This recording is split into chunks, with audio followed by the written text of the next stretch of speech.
ডাক বিভাগৰ এসময়ত কাম আছিলে যে ব্যক্তিগত চিঠিপত্ৰ প্ৰদান কৰা বা বিভিন্ন ধৰণৰ চিঠিপত্ৰ সৰবৰাহ কৰা লগতে নতুন বছৰৰ যিসমূহ শুভেচ্ছা পত্ৰ প্ৰেৰণ কৰা আৰু তাতোতকৈ এটা গুৰুত্বপূৰ্ণ কাম আছিলে ডাক বিভাগৰ যে মনি অৰ্ডাৰ বিভিন্ন লোকে বিভিন্ন প্ৰান্তলৈ তেওঁলোকে যেতিয়া ডিজিটেল লেনদেন হোৱা নাছিলে তেতিয়া তেওঁলোকে মনি অৰ্ডাৰ যোগেদি টকা প্ৰেৰণ কৰিছিলে। বৰ্তমান মই আছোঁ যোৰহাট প্ৰধান ডাকঘৰত আৰু প্ৰধান ডাকঘৰত কাউণ্টাৰত দেখিছে ইয়াতে এতিয়া লেনদেন হৈ আছে, কেৱল ডিজিটেল লেনদেন হৈ আছে আৰু টকা পইচা ইয়াতে পাছবুক লৈ আহিছে আৰু এক প্ৰকাৰে এতিয়া ডাকঘৰটো হৈ পৰিছে বেংকৰ দৰে টকা পইচা লেনদেনতহে সকলো ব্যস্ত হৈ পৰে।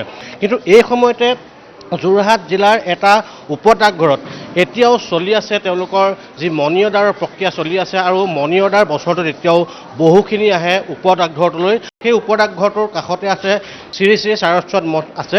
আমি সেই মঠটোলৈ তেওঁলোকৰ যি মনি অৰ্ডাৰ আহি থাকে বছৰত তেওঁলোকলৈ এতিয়াও বিভিন্ন প্ৰান্তৰ পৰা দেশৰে নহয় বিশ্বৰ বিভিন্ন দেশৰ পৰা তেওঁলোকে মনি অৰ্ডাৰ আহে আৰু সেই শ্ৰী শ্ৰী সাৰস্বত মঠৰ শিষ্য প্ৰশিষ্য সমগ্ৰ বিশ্বত আছে, বাংলাদেশত আছে, পাকিস্তানত আছে, বিভিন্ন স্থানত আছে আৰু ভাৰতবৰ্ষৰ বিভিন্ন স্থানত আছে। এনেধৰণে এই ককিলামুখ উপ ডাকঘৰটোলৈ তেওঁলোকলৈ বছৰি মনি অৰ্ডাৰ এনেধৰণে আহি থাকে। মই আপোনাৰ পৰা জানিব বিচাৰিম ডাকঘৰ বুলিলে এসময়ত ব্যক্তিগত চিঠিপত্ৰৰ লেনদেন, নতুন বছৰৰ শুভেচ্ছা পত্ৰ বিতৰণ কৰা আৰু আন এটা গুৰুত্বপূৰ্ণ ভূমিকা আছিলে তেওঁলোকৰ মনি অৰ্ডাৰ দিয়া। এতিয়া মনি অৰ্ডাৰসমূহ আজিকালি বিলুপ্ত হ'ল, মানুহে ডিজিটেল লেনদেন কৰিবলৈ মোবাইলটো পিটিকি দিলেই ইফালে পইচা পাই গ'ল। কিন্তু এতিয়াও যে মনি অৰ্ডাৰ প্ৰাসংগিক হৈ আছে আপোনালোকৰ এই ককিলামুখ উপ ডাকঘৰটোত। হয়, আমি যদিও বাহিৰৰ পৰা আমি চালে হয় যে গুগল পে' দৰে অত্যাধুনিক সা সুবিধাৰ পাছতো আমাৰ মনি অৰ্ডাৰখিনি বৰ্তি আছে। আমি তাৰ উদাহৰণস্বৰূপে আপোনাক দিছোঁ এই ককিলামুখ ডাকঘৰলৈ আমাৰ প্ৰত্যেক মাহে 20-30খনকৈ মনি অৰ্ডাৰ আহে ভাৰতবৰ্ষৰ বিভিন্ন জেগাৰ পৰা। আৰু ডাঙৰ কথা হৈছে কি এই মনি অৰ্ডাৰখিনি পঠোৱা মানুহখিনিৰ অনুভূতিটো এইডোখৰত বিবেচনা কৰিবলৈ তেওঁলোকে পইচা ভৰিয়ে পঠিয়াইছে।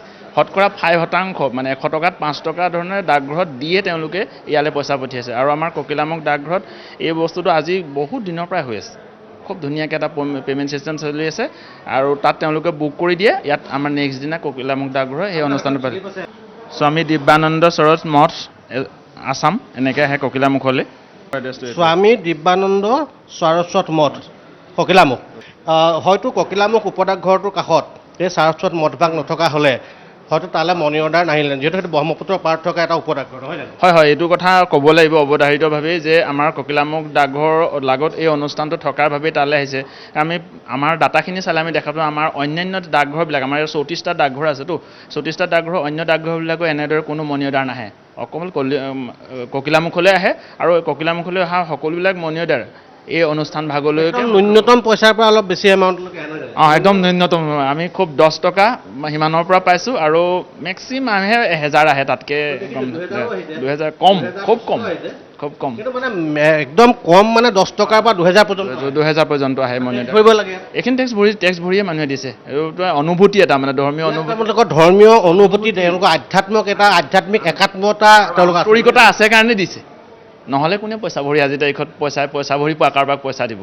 গুগল পে' দি দেখোন এটকা নভৰাকৈও দিব পাৰে, তথাপিওতো দিছে না পইচা। এসময়ত ব্যক্তিগত চিঠিপত্ৰ নীলাখামৰ চিঠি আহিছিলে ডাক যোগেদি, ডাকুৱালে লৈ গৈছিলে আৰু সেই ডাকুৱালে লৈ যোৱা চিঠিসমূহ এতিয়া নোহোৱা হৈ গ'ল। কিন্তু তাৰ বিপৰীতে আমি গম পালোঁ যে চৰকাৰী যিসমূহ নথিপত্ৰ, চৰকাৰী যিসমূহ বেংকৰ পৰা হওক বিভিন্ন চিঠিপত্ৰ সকলোখিনি ডাক যোগেদিয়ে লেনদেন এতিয়া বিলি হয়। এতিয়াতো সেইটোৱে হৈ আছে। আচলতে কি আছিলে, এটা সময়ত মানুহে ব্যক্তিগতভাৱে এজন মানুহলৈ খা খবৰ ল'বলৈ বা দূৰণিত থকা এজন আত্মীয়লৈ খা খবৰ ল'বলৈ বছৰটোত খুব বেছি 2-3খন চিঠিয়ে লিখিছিলে, তাতকৈ নিলিখিছিলে। কিন্তু এতিয়াৰ পটভূমিটো বদলি হৈ গুচি গ'ল। এতিয়া পটভূমি হ'ল ডিপাৰ্টমেণ্টৰ গুৰুত্ব হৈ গ'ল যিবিলাক আনুষ্ঠানিক চিঠি, ধৰক বেংক একাউণ্ট খুলিছে, তাৰ বেংক একাউণ্টৰ ATMটো, চেকবুকখন, ATMৰ ৰিনিউৱেল পাছৱৰ্ডটো, প্লাছ মানে আকৌ ধৰক আমি কোনোবা ধৰক অনুষ্ঠানত লোন লোৱা আছে বা মাইক্ৰ' ফাইনেন্স কোম্পানী আহি গ'ল, তেওঁলোকৰ পইচাখিনি কাৰোবাৰ পৰা পাবলৈ আছে দিবলৈ, তেনেকুৱা ধৰণে বিভিন্ন অনুষ্ঠান আহি গ'ল। এই অনুষ্ঠানখিনিৰ পৰা আমাৰ এটা বহুত বেছি চিঠি পোৱা যায়, যিটো আগৰ তুলনাতকৈ যথেষ্ট বেছি। আমাৰ ককিলামুখ পোষ্ট অফিচৰ কাষতে আমাৰ বংগীয় মঠ আছে, আমাৰ ব্ৰহ্মপুত্ৰৰ পাৰত ঐতিহাসিক বংগীয় মঠ।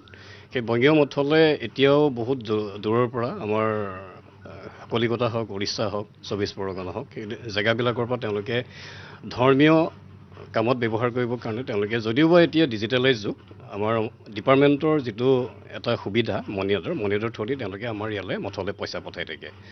আমাৰ মাহেকত 15-20খন বা কেতিয়াবা বেছিও হয়। তেওঁলোকৰ যদি কিবা যজ্ঞ ধৰণৰ অনুষ্ঠান থাকে তেতিয়া ভক্তসকলে বহুতো মনি অৰ্ডাৰ পঠায়। ডিজিটেল যুগত সেই মঠখনৰ কাৰণে আমি নিজকে গৌৰৱবোধ কৰোঁ যে এনেকুৱা এখন থানৰ কাষত আমাৰ অফিচটো অৱস্থিত। গতিকে আমি সেই অফিচটোৰ যিমানখিনি পাৰোঁ তেওঁলোকক সেইখিনি আমি সুচাৰুৰূপে দিবৰ কাৰণে চেষ্টা কৰোঁ।